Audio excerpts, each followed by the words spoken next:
네,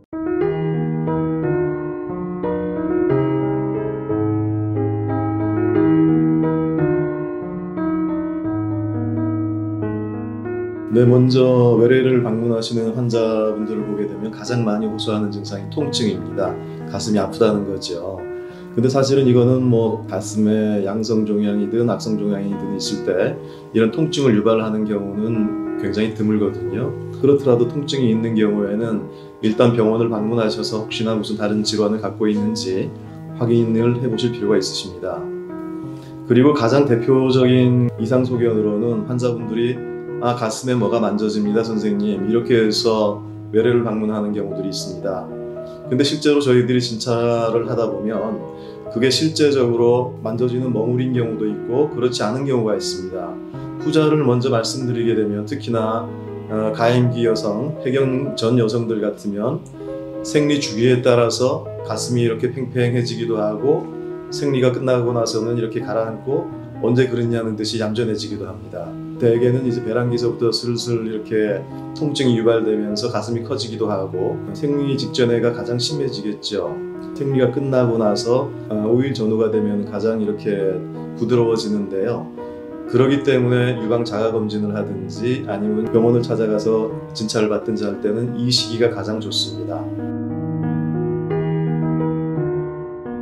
실제로 유방에 몽우리가 만져지는 경우들이 있습니다. 예를 들어서 물혹이라든지 섬유선종이라든지 이런 양성을 둔 경우가 있겠고, 또 간간히 이렇게 암 조직이 만져지는 경우가 있습니다. 근데 만져지는 양상이 좀 다릅니다. 양성인 경우에는 이렇게 동글동글하면서 이렇게 움직여 보면은 이게 잘 움직여요, 종양이. 근데 암 같으면은 일반적으로 밀어보고 그러면은 같이 움직입니다, 주변 조직들하고. 더 딱딱하고요. 그 이외에도 어떤 종양이 있는 경우에는 피부에 이상을 동반하는 경우들이 있습니다. 모두가 그런 건 아니지만은 유방암이라는 게 유두 유륜 가까이 있게 되면 유두 함몰 증상이 나타날 수가 있겠고요. 그다음 피부 밑으로 해서 가까이 있을 때는 유방암 조직이 피부를 잡아당겨서 피부 함몰이 생길 수가 있습니다. 그렇지만 역시나 피부 함몰이 있다, 유두 함몰이 있다, 그래서 모두가 유방암이라는 얘기는 아닙니다. 반드시 그런 경우에는 전문의 선생님을 찾아가서 같이 상담을 하고 필요하면 여러 가지 검사를 같이 해보는 게 낫습니다. 그 이외에도 유두에서 분비물이 나올 수가 있겠죠.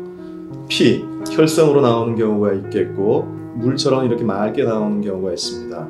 그렇지만 특히 우리가 이제 혈성, 피가 이렇게 나올 때는 반드시 저희들이 관심을 가져가지고서는 그거에 대해서 유방 엑스레이를 찍는다든지 초음파를 하든지 필요에 따라서는 조직 검사를 한다든지 과연 그 원인이 무엇인가를 이렇게 밝혀내기도 합니다.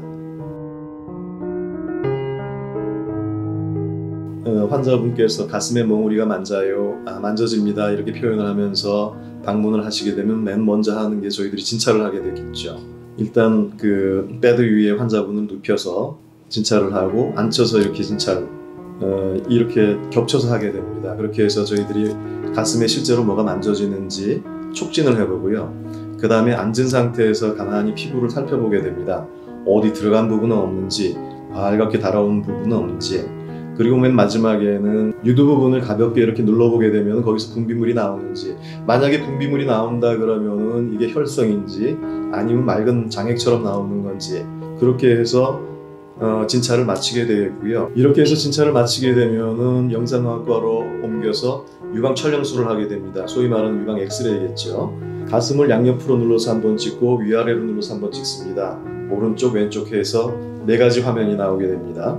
화면을 자세하게 살펴보면서 어떤 멍우리가 보이는지 아니면 어떤 석회에 침착되어 있는 것들이 있는지, 과연 그것들이 있다 그러면은 어떤 모양새 어떤 분포를 하고 있는지에 따라서 그 양성혹이겠다 악성혹이겠다, 아니면 요즘 같으면 치밀 유방 같은 것들도 많이 나옵니다.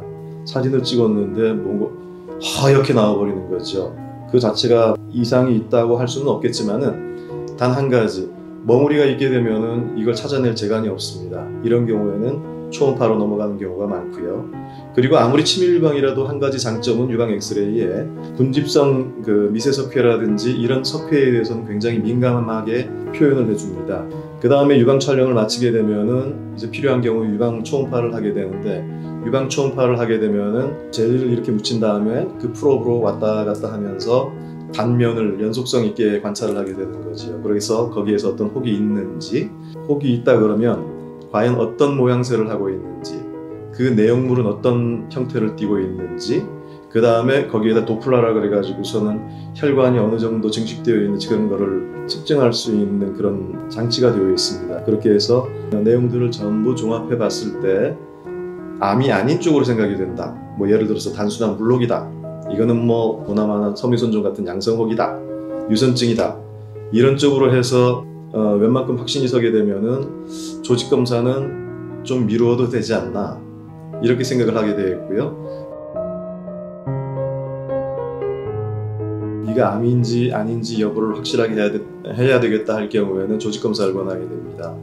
뭐 조직검사 방법은 굉장히 여러 가지 방법이 있는데요. 새침 흡입검사라 그래가지고서는 요즘은 뭐 많이 안 쓰고 있는데 가느다란 주사 바늘을 넣어서 거기서 세포를 뽑아내서 암세포가 있는지 보는 방법이고요. 가장 많이 행해지고 있는 게 중심 침생검이라고 합니다. 만져지는 경우에는 그냥 바로 큰 바늘을 찔러서 조직 일부를 채취한 다음에 암이 있는지 여부를 확인해내는 것이고요. 그 다음에 안 만져지는 경우에도 초음파라든지 엑스레이를 봐가면서 그 타겟팅 되어 있는 조직에다가 큰 바늘을 넣어서 조직 일부를 채취하게 됩니다. 그렇게 해서 병리과에서 암인지 아닌지, 암이 아니게 되면 어떤 질환인지 명확하게 진단을 내리게 됩니다.